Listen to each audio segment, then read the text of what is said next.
সামনে নির্বাচনটা তো সবাই ভালোভাবে হয়, ভালো কেউ আসুক দেশের শাসক হিসাবে, তারা ইনসাফের মতন করে দেশ পরিচালনা করুক, এইটাই আর কি, এইটা দোয়া করবো ইনশাল্লাহ। সারা বিশ্বে যাতে আসলে শান্তিতে থাকে মুসলমানরা এবং সর্বোপরি মানবজাতি ভালো থাকেন, এটা মহান আল্লাহর কাছে সাহায্য প্রার্থনা করছি।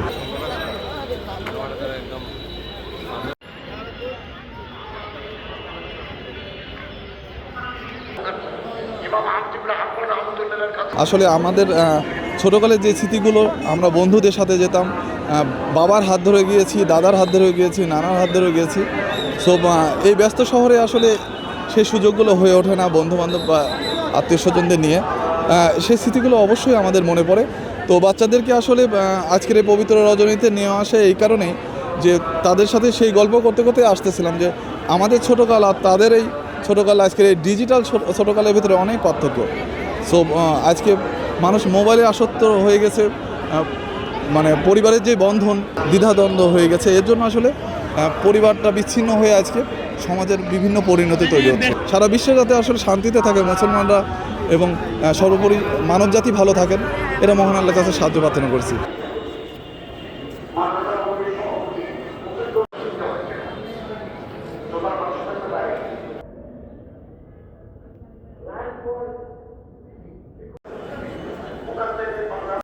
আজকে তো শবে বরাতের রাত, সারা রাত নফল ইবাদত করবো ইনশাল্লাহ, এবং আল্লাহর কাছে কান্নাকাটি করব।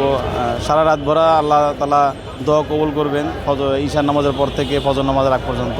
তো সেই উদ্দেশ্যে আমরা বন্ধুবান্ধব আসছি এখানে, আজকে সারা রাত থাকবো, নামাজ পড়বো আল্লাহর কাছে, পরিবারের জন্য, বাবার জন্য, তারপরে আপনার দেশ ও জাতির জন্য, সবার জন্য দোয়া করব ইনশাল্লাহ। আল্লাহ যেন আমাদের সবাইকে দোয়া কবুল করে।